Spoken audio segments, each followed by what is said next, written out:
E agora a gente vai chamar Dr. Rodrigo Berlink para discutir sobre fraturas de falange metacarpo em atletas. E como debatedores, vamos chamar Dr. Daniel Giacomi, Ricardo Laranjeiras e professor Márcio Malta. Por favor.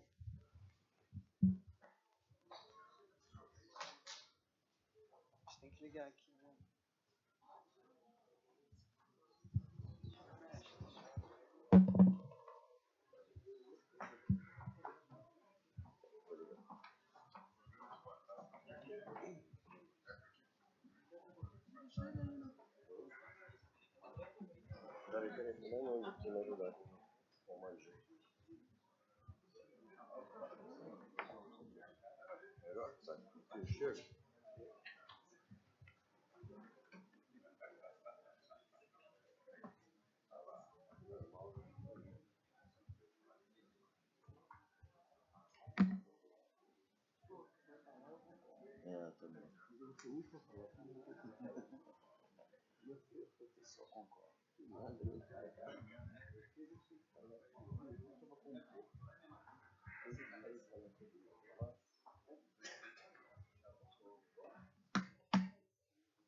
Podemos começar?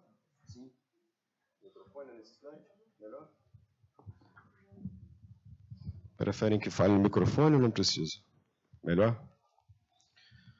Primeiro, gostaria de agradecer o convite, retornando a essa aqui, que foi minha casa durante muitos anos. Professor Anderson Monteiro, grande professor, obrigado e à comissão organizadora pelo convite. Saudades aqui da casa, foi aqui que eu aprendi a fazer praticamente tudo que eu faço hoje em dia. Para quem não me conhece, meu nome é Rodrigo Berlink. Enfim, sou cirurgião de mão, trabalho como médico de ringue e vamos tocar aí a parte que no escopo foi nesse curso aqui, nesse encontro sobre lesões de membros superiores em atletas. Especificamente, o Jaco me pediu para que eu falasse sobre, trouxesse casos de fratura de falanges e metacarpos em atletas. Então, a gente vai focar nesse público, que é um público bem específico, diferente do público comum. A ideia é fazer uma discussão bastante dinâmica, o Jaco me pediu para que fosse uma coisa dinâmica e assim vai ser. Peço que interrompam, peço que influenciem, peço que critiquem, o objetivo é esse, é discordar, é falar que fariam diferente. Eu acho que é assim que a gente cresce, é assim que vai ficar mais interessante. As respostas, tem muitas perguntinhas, não tem nenhum tipo de pegadinha, mas eu queria que as respostas fossem curtas para a gente poder cumprir uma tabela mais longa. E aí, nos pontos mais importantes, a gente se para e fica mais definindo pontos mais específicos. Só para começar entregando esse conceito aqui, esse artigo é de 2024 do Journal of Hand Surgery, é um artigo bastante recente, e aí o tema cabe, né? Então, desculpa estar em inglês, é que eu não queria ter nenhum tipo de alteração na tradução. São os avanços aí no tratamento das cirurgias de punho nos atletas e da mão, e vocês veem, fraturas de metacarpo, lesão de Stener e as fraturas de escafoide são algumas das mais comuns. Então, esse tema que para a gente é um tema que tem importância na questão da lesão do atleta, com certeza, está dentro do escopo. Então, vou começar apresentando o primeiro casinho, 28 anos, masculino, atleta profissional de MMA, que é Mixed Martial Arts. A queixa dele era dor na mão após soco durante combate. Venceu a luta, porém no exame médico pós-fight, que é obrigatório para todo lutador de MMA, ele tinha uma dor, a gente tira a luva e faz o exame de todo mundo, ele tinha uma dor no dorso da mão direita, principalmente ao toque. O exame físico, ele tinha edema local, sem desvio rotacional angular. Professor Giacomi, primeiro exame que a gente pede numa situação dessa? Com certeza, uma radiografia simples aí, prestar atenção para ter as 3 incidências, AP, perfil e oblíqua, porque muitas vezes só com AP e perfil passa batido, ainda mais um caso desse que parece ser uma fratura subclínica, né? Perfeito. Então, no caso, eu não vou ter exatamente todos os exames, mas exatamente isso, então a gente tem aí, né, são casos que a gente tem registrado, são todos os casos nossos. E aí, professor Laranjeira, enfim, diagnóstico. A gente vê uma fratura ali da base do terceiro metacarpo. Uhum. Aparentemente um desvio dorsal ali um pouco mais acentuado no perfil, né? Beleza. Cominuição. Perfeito, maravilha, é isso aí. Bom, eu te pergunto então, precisa de algum exame adicional para isso? Suficiente? Acho que não. Se quiser Perfeito. complementar com a tomografia, pode, mas... Perfeito. Então, mesmo sendo um atleta, o raio-x costuma ser suficiente. Eu praticamente estou de acordo também. Mas observação perfeita. Tomografia, se tivesse alguma dúvida, superfície articular e tal, caberia bem. Tratamento sugerido, professor Márcio Malta, o senhor sugere alguma coisa especificamente? Pensando que é um atleta? Não, eu acho que para mim isso aí é uma lesão de tratamento conservador. Beleza, maravilha. Jacome? Não? Beleza. Andreeiras, que está ali pertinho também. Então, a cirurgia é obrigatória neste caso? Essa é a opção. Então, não é obrigatória. Beleza. Maravilha. Então, no caso, eu operei, porque específica, eu concordo, então, com o professor Márcio Malta, concordo que essa fratura nos pacientes que não são atletas, muito provavelmente eu trataria no gesso também, na tala, até na tala luva simples, inclusive, nem gesso às vezes eu coloco. Trato muito conservadoramente, escola Anderson Monteiro, né, quando somos conservadores, eu costumo dizer que eu sou muito conservador para um cirurgião, mas nesse caso, especificamente, eu operei porque era atleta. E eu fiz essa observaçãozinha desse vermelhinho do lado, é que essa recobertura para os mais novos, né? Eu acho que isso é um detalhe que o cirurgião de mão tem, que talvez o traumatologista não tenha. Procurar cobrir o material de síntese com alguma coisa que proteja da tendinossinovite, do possível ruptura de extensores, que pode acontecer com o material de síntese nessa região. Uma crítica pessoal, eu não botei um parafuso ali, eu não gosto de deixar nenhum espacinho vazio. Já tem algum problema deixar faltando um parafusinho na placa? Isso tem receio?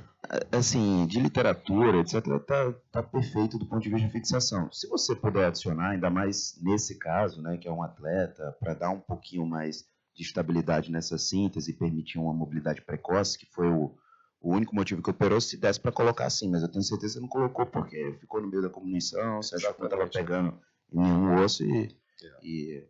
Tentei colocar, não consegui, eu não gosto de deixar porque cria uma área de fragilidade, né? Ainda mais, exatamente, a gente liberou ele precocemente, com 3 semanas ele estava treinando e pode quebrar naquele buraquinho. Só essa questão que você falou da cobertura da placa, eu lembro que para mim isso é uma discussão, então às vezes a gente vai reconstruir, que seja plano ou quadrado, qualquer coisa, para cobrir a placa. Aí alguém fala, mas não tem estudo que comprove que isso... É uma coisa tão intuitiva que o paciente, a gente acompanha e vê que o paciente tem uma tendinossinovite naquele local. É óbvio que se você cobrir o material de síntese, isso vai diminuir. Não tem como fazer um estudo prospectivo, randomizado, duplo cego, multicêntrico sobre isso. É uma coisa óbvia. Então, como cirurgião de mão, concordo com você, é obrigação tentar fazer alguma cobertura, seja onde for essa síntese. Concordo. Eu acho que nesse caso, na verdade, porque vale para os mais novos, esse detalhe da cobertura talvez seja o mais importante. Acho que até foi por isso que eu trouxe esse caso, que eu acho isso tão fantástico que quase ninguém faz. Berlink, eu acho o seguinte, eu acho que a tua conduta aí foi perfeita também pelo seguinte, cara. Você tem que pensar que esse paciente, cara, é um paciente que soca. Então, assim, na radiografia anterior, ele tinha um encurtamentozinho do terceiro raio. E o terceiro raio é o principal pro soco dele. Então, eu acho que nesse caso desse paciente, você tinha que operar esse paciente, cara. Não só porque ele é atleta, não. Só porque ele tem que ter o terceiro metacarpo com o comprimento todo, para ele não ter depois outras fraturas e outros metacarpos. Para desbalancear isso daí. Em relação à placa que você usou, eu concordo plenamente contigo. Assim, você usou uma placa não bloqueada, boa qualidade, mas você usou uma placa mais forte, uma placa 2.3. Isso. Justamente para esse cara poder voltar um pouco antes e poder aguentar a pancada. Porque realmente, assim, esse caso aí, eu acho que realmente tinha corrigir o comprimento do metacarpo em atleta de MMA. Verdade. É a parte principal. Geralmente eu uso uma placa mais fininha, essa foi usada mais grossinha exatamente por conta disso, para dar um pouquinho mais de segurança no retorno. Professor Laranjeira, alguma coisa? Não, também não botaria esse parafuso no meio, não. Se ele entrar numa cominuição ali e não pegar nada, não tem porquê. Mas, voltando na radiografia inicial ali, consegue voltar ali no punho? Você vê que é um punho deformado, ele já tem uma sequela de fratura de rádio. Esses caras lutadores, eles têm uma tolerância para dor muito grande. Eles têm deformidades, ele tem uma una grande ali. E a cartilagem ali já foi embora, né? Tomara que o Eduardo não veja essa lesão, né? Porque não tem nem mais cartilagem. Não existe, né? Tá nem para artroscopia. Verdade, eu tinha até esquecido desse detalhe, né? Quando eu fui separar o caso, nem lembrava mais disso, é um caso antigo, e ele não tinha queixa nenhuma ali, impressionante, bate o dia inteiro. Eles são muito duros mesmo, eles são diferentes. Beleza, então o objetivo desse primeiro caso era esse. Esse foi o primeiro caso que o atleta que eu operei na minha vida, eu acho, deve ter uns 12 anos, imagino eu. Não lembro mais dos detalhes todos. Enfim, vamos para o caso 2, então, aqui. Um atleta de karatê. Vou tentar trabalhar dentro do tempo que me deram. Atleta de karatê, dor em mão após desferir soco contra saco de areia, edema no dorso da mão, dificuldade para fechar a mão, desvio rotacional do quinto dedo, a flexão. Beleza? Detalhe, 11 anos de idade. Examezinho necessário? Ok. Radiografia. Radiografia, perfeito. Estamos falando de fratura, né? Hoje vai ser... Tá aí. Só tem essa imagenzinha, mas acho que é suficiente, né? Necessário algum exame complementar adicional? Não. Suficiente. Não, só melhorar as incidências. Beleza. Eu tinha, que eu não achei, mas tem razão. É isso aí, melhorar as incidências. Perfeito. Sempre exame completo. Essa é a observação que eu já fiz agora, é fundamental. Porque passa mesmo despercebido. Se trabalhar com incidência só, você se arromba. Pelo menos 3 incidências. Perfil oblíquo no mínimo, né? Preferencialmente supinação e pronação. Porque eu já tive problemas com isso. Os caras têm preguiça de fazer raio-x e a gente se arromba depois. Eu sou o mais chato. Quando é pra mim, eles fazem. Quando é para os outros, eles não fazem. Graças a Deus. Continua assim. Que eu nunca entendi também qual é essa recomendação. Os hospitais fazem isso. Eu não sei quem foi que criou essa rotina. Miserável, né? Enfim, tratamento sugerido. Por gentileza, pessoa máxima alta. Fique à vontade. Ali é um descolamento fisário, né? Praticamente, né? É um descolamento fisário. Eu não sei se por se tratar de criança, às vezes tentar um tratamento conservador, mas essa fratura é ruim de manter a redução dela. Exatamente. Uma opção ali é 2 pinos cruzados retrógrados. Perfeito. Eu normalmente, para fratura tipo boxer, eu faço 2 pinos paralelos prendendo no quarto, mas nesse caso aí, não sei. Acho que 2 pinos cruzados retrógrados. Beleza. É um atleta, mas é um atleta de 11 anos, né? Um atleta de 11 anos vai ficar quietinho, não tem que competir. A questão é a seguinte, isso aí não é bem uma fratura de boxer, né, como a gente chama. Não é. Quando o ponto de desvio da fratura do boxer, eu pessoalmente dificilmente eu pego uma fratura dessa, eu faço com essas fraturas, evoluem muito bem com o tratamento conservador. Perfeito. Agora aí tem um desvio num plano que não é exatamente isso, é um pouco diferente. Eu acho que a gente tem que corrigir. Sim, perfeito. Giacomo, não? Vamos lá. Então, cirurgia obrigatória foi o que foi discutido agora, né? A princípio não, mas a princípio sim, né? Porque pela idade e tal, atleta, vamos lá. Beleza. Bom, a opção que eu achei foi essa aí. Que bate, basicamente, algo semelhante ao que o professor Laranjeira tinha comentado. Achei que ficou razoável. Tentei escapar da placa de crescimento, ficou alinhado. Botei uns dias por cima que não sou bobo, porque eu tenho 11 anos, não dá para confiar nesse menino. E achei que ficou bem razoável. Beleza? Então, vamos lá. Aí você fala assim, pô, mas então esporte de combate na infância, isso não acontece, né? Eu mostrei esse casinho aí. E aí eu vou a Vegas, né, agora depois da pandemia, parei de ir a Vegas uma vez por ano para participar da comissão de médicos de ringue, e eles gostam muito, o americano gosta muito, norte-americano, de fazer uns eventos lá, enfim, para quebrar o clima, né? Então as pessoas na plateia são os médicos do congresso. E eles fizeram um campeonato que é oficial de boxe lá. Só tem um detalhe, se vocês conseguirem chegar ao tamanho dos lutadores, 6 anos, 7 anos, 8 anos, round de 1 minuto, protetor bucal, a porrada come. Os corners geralmente são os pais, são os lutadores. Eu fiquei chocado. É impressionante. Não vou dizer que concordo, mas achei sensacional. Enfim, mas para dizer que acontece, né? É surpreendente, mas acontece. Então tem aí mais uma coisa para a gente pensar. Então a gente respira depois dessas imagens fortes, né, de criança brigando, né? Politicamente incorreto. A gente respira um pouquinho e vamos para o próximo caso. Caso 3, um atleta profissional do clube de futebol Série A, do Rio de Janeiro, 35 anos de idade, queda sobre a mão, com dor em topografia da base do polegar, sem desvio rotacional ou angular. Dado fundamental, posição em campo, que é o que eu sempre pergunto. Goleiro, né? E aí o Serra Cruz me pegou uma péssima vez, não é desse caso. O Serra Cruz operou um atleta que ele era o médico do time. Ele acompanhou a cirurgia, uma lesão gravíssima, que o atleta caiu sobre aquele alambrado que tem umas placas de metal de propaganda, cortou tendão, cortou nervo. E o Serra Cruz foi acompanhar a cirurgia e ele me dizia, Benic, cuida do nosso goleiro, cuida do nosso goleiro, cuida do nosso goleiro. E eu fiz a cirurgia com 3 vezes mais estresse do que podia, né? E o cara volta no pós-operatório com a órtese e tal. E eu falei, ei, campeão, vamos fechar aquele gol, né? Mas vamos abrir, chefe. Porra, não. Esperei para você fechar. Não, vamos abrir. Falei, que história é essa? Esse nego aí não, eu sou atacante. Obrigado, Serra Cruz. Te agradeço. Não sei se ele fez de propósito para eu fazer com mais esmero, mas eu acho que não. Foi alguma coisa que ele bebeu ou fumou e me atrapalhou. Mas, enfim. Obrigado, Serrinha. E aí, enfim, qual é o exame necessário? Giacomo?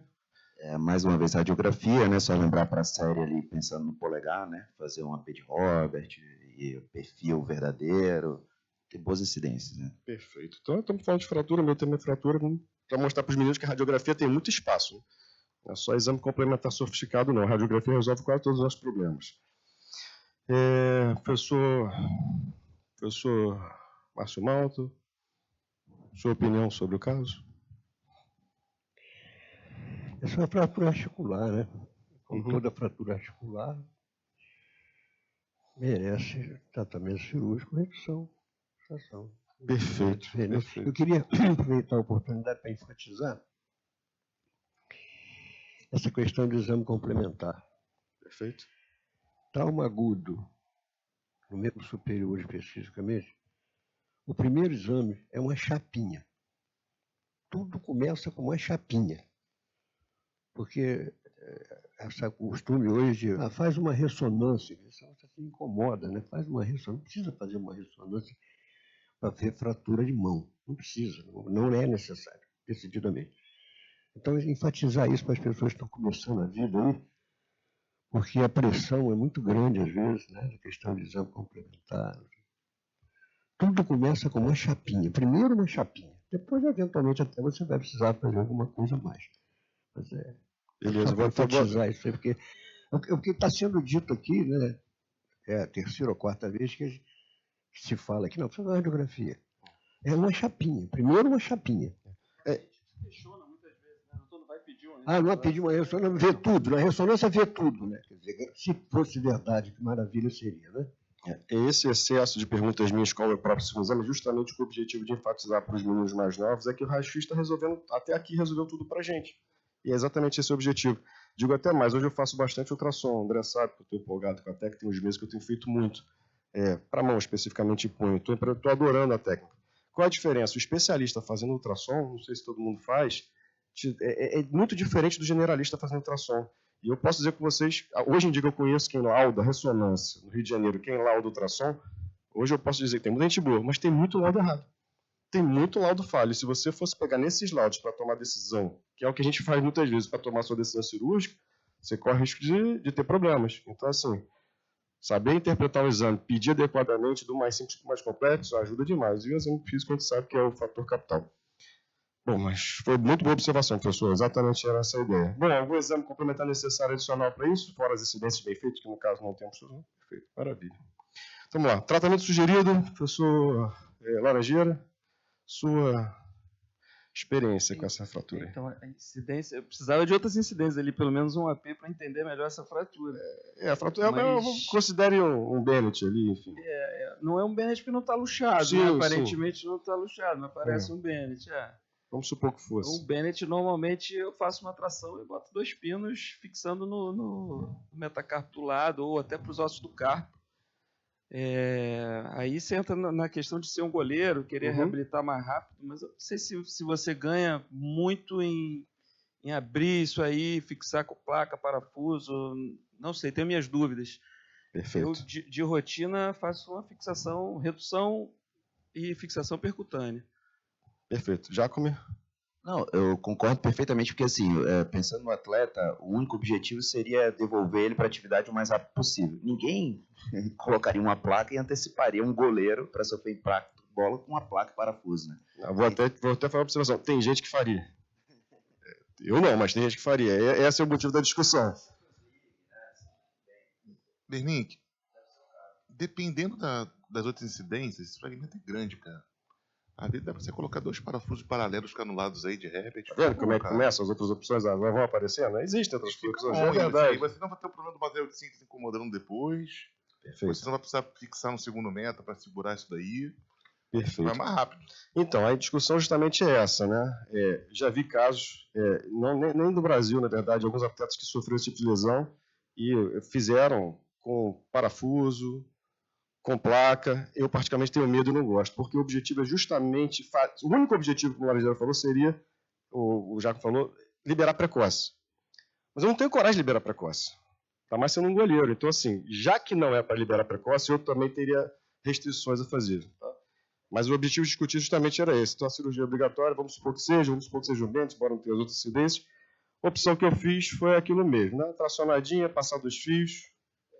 Perfeito. Assim, só complementando a importância de saber que é um goleiro, por exemplo, se fosse um atleta de natação, talvez fosse interessante colocar 2 parafusos canulados, impacto baixo, ele vai voltar, em 2 semanas ele pode, de repente, fazer ali. Então, essa questão do esporte, pensando... Então, se é esporte de luta, goleiro, impacto, a gente não consegue acelerar muito, porque o material de síntese tem as limitações ali. E a complicação de você abrir e ter que tirar depois isso é muito maior. Você pode, pela pressa, ter um problema bem maior, né, para o resto da carreira desse atleta. Perfeito. Professor Márcio Malta? Existe uma regra básica de traumatologia, que é: as fraturas tratadas conservadoramente consolidam mais depressa. Isso é uma verdade universal. A verdade universal. Assim, a fratura que você não abre consolida mais depressa. É uma pena que não pode fazer isso com todas. Em questão da biologia, porque o senhor fala. Exatamente. Então, isso que está aí, essa operação que está aí, no meu modo de entender, é muito superior a abrir e botar um parafuso no placa. Muito superior. Perfeito. Porque respeita isso, entendeu? Essa fratura não consolida em 3 semanas, gente. Perfeito. Então, 2 observações. Não esquece isso não, fratura da mão consolida em 3 semanas. Aí, 2 sugestões. Geralmente eu deixo o pino para fora, mas em atleta eu nunca deixo o pino para fora, porque eles são altamente contaminados, staph infection direto, eu morro de medo de deixar o pino para fora em atleta. Faço quando não tem jeito, tem lugar que não tem como esconder, mas quando dá para embutir, eu embuto. Nesse atleta eu embuti, até porque ele ia viajar para fora do Brasil, eu dei sorte que peguei a época que eles teriam 2 meses de descanso, que era final do ano, tinha acabado o campeonato, então só ia jogar 2 meses depois, dei essa sorte. Ele foi ficar com o irmão dele na Europa, fez a reabilitação lá inicial, ainda com os pinos, e voltou para eu tirar o pino. Ele pegou uma executiva de noite, chegou de manhã, tiramos o pino de tarde, de noite ele voltou para lá, para a Europa, para acabar as férias. Se ele soubesse que ele me pagava o que ele gastou na executiva, eu ia lá, tirava o pino, e eu ia ficar... lógico, né, chefe? Porque... Por lá. Então, essas são as 2 observações. Realmente eu escondo esses pinos porque eu tenho muito medo de infecção em atleta, porque é uma desgraça. Né? Temos alguns casos aí na história do mundo e acaba com a vida do atleta. Né? Em carreiras são encerradas dessa maneira. Enfim, isso aqui é um videozinho que eu fiz lá logo depois da retirada do pino, só para mostrar aqui a superfície articular, enfim, consolidação ficou bacana. Eu faço questão de registrar essas coisas, principalmente em atleta. Se der algum problema futuro, eu tenho bastante coisa registrada, eu guardo bastante. Eu tenho dificuldade para organizar, mas está tudo lá em algum lugar. Se eu precisar, eu acho. Tirei, não vou me lembrar exatamente, mas geralmente eu deixo pelo menos 6 semanas. 4 a 6 semanas. Nesse caso eu acho que eu deixei 6 semanas, se não me engano, até porque ele estava fora, teve que voltar, enfim. Não lembro de detalhes não, mas 4 a 6 semanas. Não tive muita pressa com ele não, porque ele estava numa fase, uma época boa de time, assim, de clube, me deu um pouquinho mais de espaço. Graças a Deus. Rodrigo. Fala, professor. Antes de você passar isso aí, me permita insistir nessa questão da imagem, né, da fratura da mão. Fugindo um pouquinho do tema seu aí. As pessoas que não são... Imagino que aqui tem gente que não é da cirurgia da mão, está aqui para aprender e tal. Mas uma coisa que as pessoas têm que saber. Fratura da mão, o critério de consolidação é clínico. Porque um dos erros que a gente vê na prática é você fazer um gestinho na fratura do metacarpiano simples e fica esperando que tenha calo na radiografia. Isso é um negócio que tem que ser... As pessoas precisam saber disso, muito claro. Está começando a vida, tem que saber disso. Fratura da mão, critério de consolidação é clínico. Fratura da mão consolida em 3 semanas. Fratura da mão tratada conservadoramente, sem cirurgia, consolida em 3 semanas. Então, se ele faz a radiografia, não tem calo. Vai ter calo quando tiver 8, 10. Aí quando tiver calo, a mão está dura. Aí consolida a mão, não consolida a fratura. Entendeu? Aí fica a mão consolidada. Perfeitamente. Quando muitas vezes bota os dias para cima da metacarpalógica, a metacarpalógica fica dura. A metacarpalógica dura só serve para jogar tênis, nada mais. sem raquete. Jactone sem entendi. raquete. Então, essa coisa precisa lembrar muito bem para as pessoas isso aí. Fratura da mão, critério de concentração é clínico, não é radiográfico. Perfeito. Giacomo? Não, só acrescentando, porque o paciente sempre vem com esse questionamento, não vai radiografar? Se você está fazendo um tratamento conservador e clinicamente está tudo bem, sem desvio, eu não peço e falo para ele, eu não vou pedir, porque não vai ajudar em nada. A radiografia vai ser exatamente igual ao do trauma inicial. Então eu só peço isso, se você tiver curiosidade, daqui a 3 meses você bate, vai estar lá consolidado, mas para mim nem precisa. Eu não peço fratura, obviamente, de tratamento conservador estável, você está acompanhando semanalmente, não é um exame necessário, pelo contrário, só vai atrapalhar. Tá. Porque a fratura às vezes abre na primeira e na segunda semana, todo mundo fica ansioso, depois ela vai fechando devagarzinho, às vezes atrapalha mesmo. Beleza. Bom. Caso 4, atleta de judô, queda sobre a mão durante a aplicação mal executada de um golpe chamado Ippon Nage. Para quem não conhece o golpe, está aí, é um golpe que o atleta faz a projeção do outro por cima do dorso. Refere que o dedo ficou preso no kimono durante a projeção do oponente. Ao exame físico, tinha déficit de flexão do dedo anular e uma equimose local.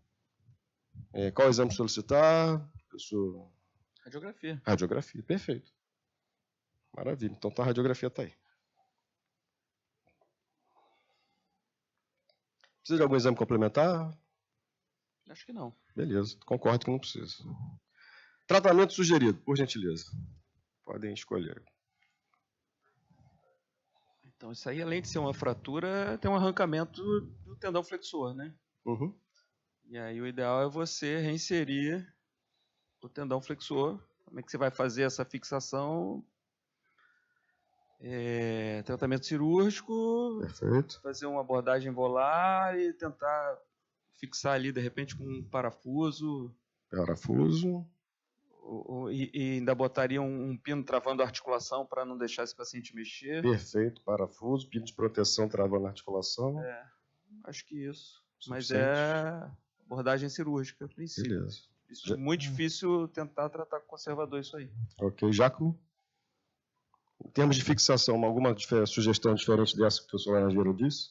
Não, eu tentaria fazer com parafuso e um pino de bloqueio também, porque assim, a âncora não tem espaço aí, é muito curto, né, o que resta de osso.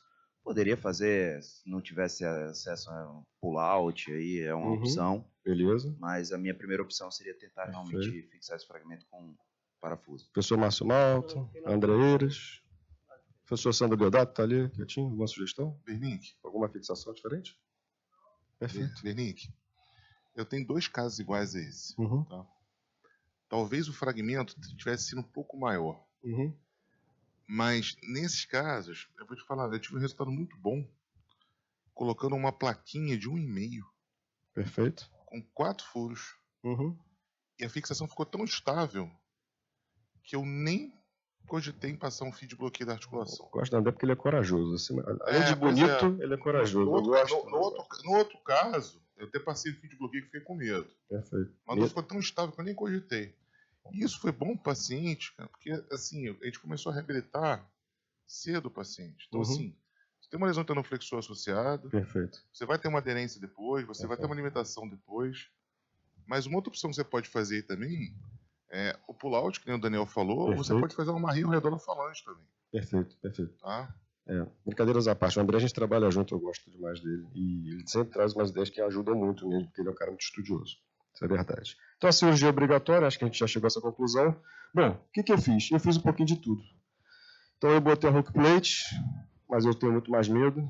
E aí eu botei um pino de segurança, mas eu também fiz o pull-out. Porque aí eu prendi, tirei a pressão, então eu usei o hook plate para poder montar a articulação. Te conhecendo, eu acho que você faria exatamente isso.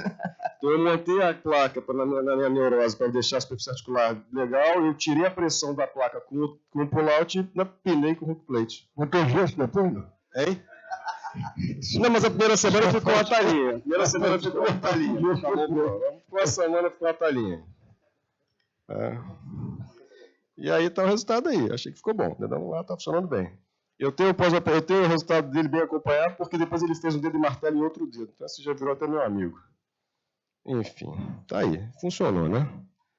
Maravilha. Já temos aí 12 minutinhos. Mais um caso, então. Caso 5. Esse vídeo é reproduzido com autorização, porque o atleta que postou na internet também virou amigo. Nesse caso, o doutor André Eiras estava com a gente na cirurgia, doutor André. Então, observem aí.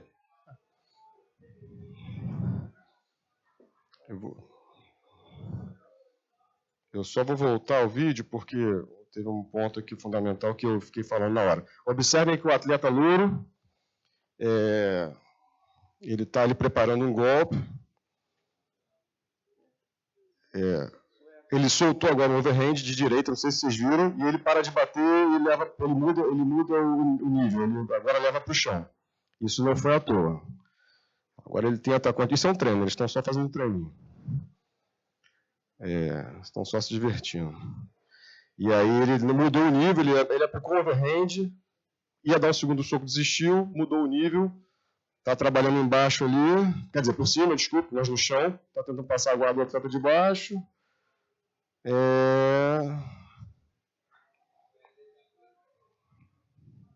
Não está se movimentando muito, vê que ele deu uma parada ali no trabalho que ele está fazendo, está por cima, está na posição de vantagem, está trabalhando mais aquela mão direita, não está trabalhando a mão direita, né? Então já tem uma coisa esquisita. Foi encaixar um triângulo de mão, desistiu. Pediu para parar, sacolejou a mão. Então, assim, desde o início, você percebe, eu vi que tem toda uma sequência ali de alguma coisa aconteceu, dá para ver desde aquele momento. Bom, Laranjeira, exame necessário, está com dor na mão. Radiografia, beleza, não tá, a radiografia dele está aí. Eu não sei se a imagem não está tão boa, está pequenininha, vou ajudar vocês. Lá no segundo metacarpo, na cabeça do segundo metacarpo, tem uma alteração. Eu sei que está faltando imagem, então eu vou adiantar uma fratura que ele tem. Esse atleta, por incrível que pareça, tem 15 anos de idade. Ele não tem adversário na idade dele, ele é uma promessa do MMA. Então ele treina com os adultos. E aí ele tem uma fratura ali da cabeça do segundo metacarpo. Eu sei que faltam... Mas enfim, eu posso adiantar para vocês com as outras imagens que estava deslocado ali. O exame físico dele era muito bom, tá? Ele abria e fechava a mão muito bem. Na verdade, funcionalmente estava bem. Mas havia aquele desvio lá. Eu até cogitei se ainda seria um resquício de placa de crescimento, como ele só tem 15 anos, ou pelo menos uma fragilidade onde seria uma placa de crescimento. Enfim, e aí sugestões? Tratamento sugerido, doutor Laranjeiras? Então, aparentemente já não tem mais física aberta, né? Já tem tudo fechado.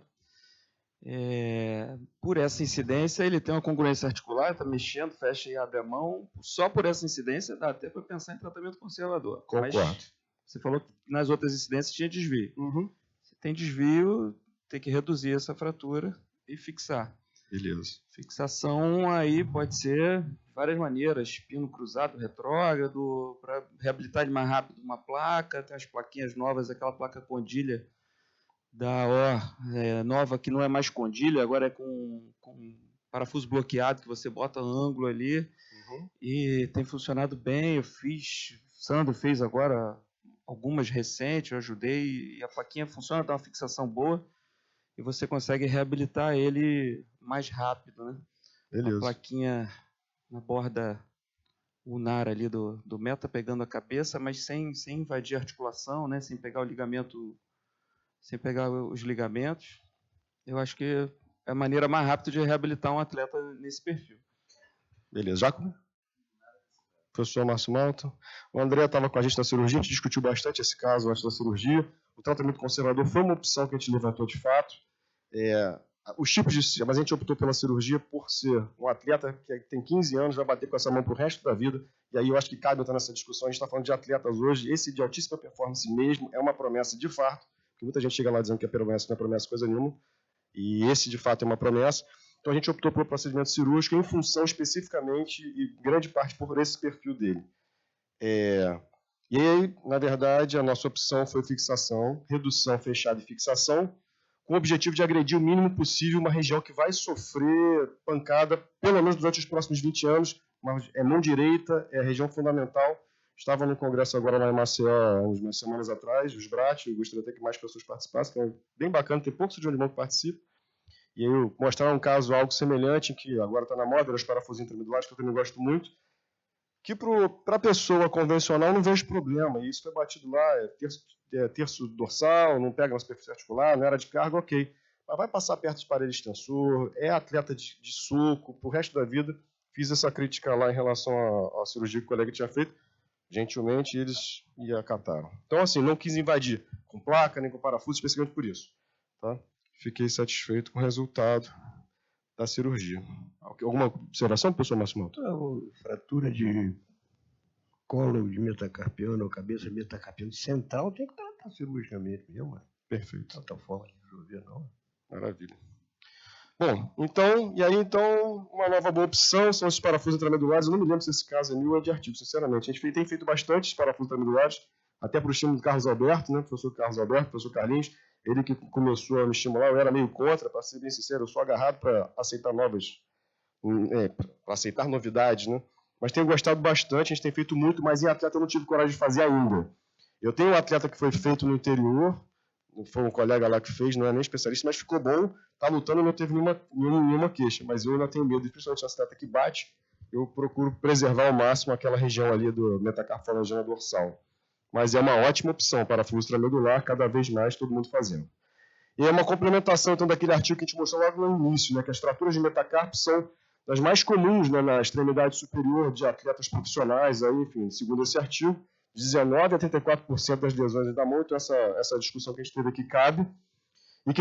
E esse artigo, que é de 2024, ele fala que num estudo multicêntrico, né, com esses parafusos intramedulares, então, que são agora uma novidade entre aspas, né, porque não é bem uma novidade, eles tiveram só 3 pacientes em 160, ou seja, 1,9, com algum tipo de complicação do parafuso, em termos de amassar ou quebrar, fazer, enfim, alguma coisa do gênero, que é a nossa preocupação no atleta de combate. Então, esse artigo vem aí dando força para que a gente use, inclusive, no atleta de combate. Um dia qualquer eu ganho coragem e faço isso. Por enquanto, eu não tive essa coragem. Então, pontos importantes aí que eu busco tratar no atleta, né? Utilizar materiais resistentes, mínimo tempo de afastamento físico, que eu evito deixar material de síntese exposto, pelo que eu expliquei. A experiência me ensina que os atletas não são bons em seguir orientações de repouso. Então, não contem com essa colaboração, porque ela não vai existir. E a única coisa que interessa ao atleta é o return to play. Ele não tem nenhuma outra preocupação que não seja quando é que eu posso lutar de novo, quando é que eu posso jogar de novo. São as coisas que a gente vai aprendendo com a vida. Concluindo diversos tipos de sínteses, são casos nossos aí os mais variados possíveis. Diversos tipos de natureza de esporte, grappling, striking, MMA que mistura tudo. Pois é, e a gente sabe que o pugilismo é uma arte que existe há milênios, na verdade. Não sei se vocês sabem, o pugilismo vem de punho, né, de pugilato, e fazia parte dos esportes olímpicos na Grécia, enfim. E que na Grécia Antiga eles usavam as luvas como objeto de armas de combate. Não sei se vocês sabem, no passado eles botavam caco, não era bem caco de vidro, mas era pedra, enfim, uma série de coisas para que pudesse machucar o oponente. Né? Hoje não, hoje as luvas elas são utilizadas para proteger a mão de quem bate. Então, luva não protege, não é feita para proteger o rosto de quem apanha, é feita para proteger a mão de quem bate. Então, luvas são os nossos amigos, nós somos, né? Na cirurgia da mão, todos nós precisamos saber um pouquinho de luva. Então, na Grécia Antiga está lá como à esquerda, como arma de combate, hoje, no boxe, no MMA, como proteção para as mãos. Veja que as características das luvas mudam muito. E com as mudanças das luvas, mudam também as lesões, não tenha dúvida disso. O peso da luva é medido em onças, não sei se vocês sabem, onça na verdade, é uma palavra que... unidade de massa, né, que significa onça. Então, quanto mais onças, maior a luva, maior a capacidade de absorção, teoricamente, menor o impacto sobre a mão de quem bate. Acaba que alivia também o rosto de quem apanha, né? Obviamente. Né? E eu sou do jiu-jitsu, Deus nos fez para que nós fôssemos grapplers, não tenha dúvida, né? Deus fez o homem não para bater, fez para segurar. Aí está a nossa área. Anatomicamente, a mão é muito mais feita para segurar do que para agarrar, para segurar do que para bater. Veja, proteção nenhuma na parte extensora. Vai bater como? Por isso tem que botar a luva. Você é tendão e osso e cápsula articular ali. Então, óbvio que vai machucar. Né? Qualquer dente que pega ali já foi. Para segurar, não. Por isso que o jiu-jitsu é a melhor arte marcial do mundo. Eu tenho explicação por que o jiu-jitsu é a melhor. É por causa da parte da anatomia da mão. Isso é fácil. E aí, se a gente for ver... Seu esporte é jiu-jitsu? É jiu-jitsu. Tem e que a ser. sua graduação? Hein? Você está... Sua graduação? Eu sou faixa marrom gato, que eles chamam. Tá agarrado lá. Você daí você me cumprimenta aqui, que eu sou faixa preta. Ih, rapaz, agora... Olha, velho. Então, tá vendo? Brinca na rua pra ver o problema que você arruma. Por isso que eu não brinco com ninguém. O cara pisa no meu pé, eu peço desculpa, você é louco. E aí o seguinte, então, falando da parte tecnológica, o UFC acabou de lançar, isso tem 2 ou 3 meses, né? Eles investiram 5 anos, eu nem sabia disso, embora trabalhe na empresa. eles investiram no desenvolvimento de luvas altamente tecnológicas, contrataram empresas de engenharia para desenvolver luvas altamente tecnológicas. Isso é o bare knuckle, que não sei se vocês sabem, existe um esporte que não usa luvas, que é um retrocesso, não há dúvidas. E aí as luvas do UFC. Então, se vocês olharem à esquerda, eles trabalharam a parte de acolchoamento, de costura, de materiais, de posicionamento para proteger a metacarpo falangiana, para permitir que os grapplers consigam segurar os atletas, mas que consigam proteger a metacarpo falangiana dos strikes que possam continuar batendo com aquela mão. Então, assim, vocês vejam que a tecnologia está nos EPIs, aí, inclusive da cirurgia da mão. E se a gente for falar de ontem e hoje, eu gosto desses slides porque eles mostram a evolução. O slide à esquerda, para quem pode imaginar, no primeiro momento, aqui o corner, né, o segundo, que é quem está dando instrução para o atleta, está motivando o atleta, né, dando um beijo nele e falando, vai, garoto. Na verdade, não é isso, não. Na verdade, esse atleta ele tinha feito um black eye, ele não conseguia enxergar com o olho direito. Então, naquela época, isso tem algumas dezenas de anos, não tem tanto tempo assim, o corner fazia um corte e ele chupava aquele sangue para esvaziar o hematoma para que o atleta pudesse continuar lutando e ele cuspia aquele sangue. Então, em não tanto tempo, as coisas mudaram muito, né? À direita sou eu, tomando esporro do Aldo, mas dividindo com o Big John, que na verdade não foi eu que interrompi, foi o Big John. Então ele ficou chateado, foi com ele.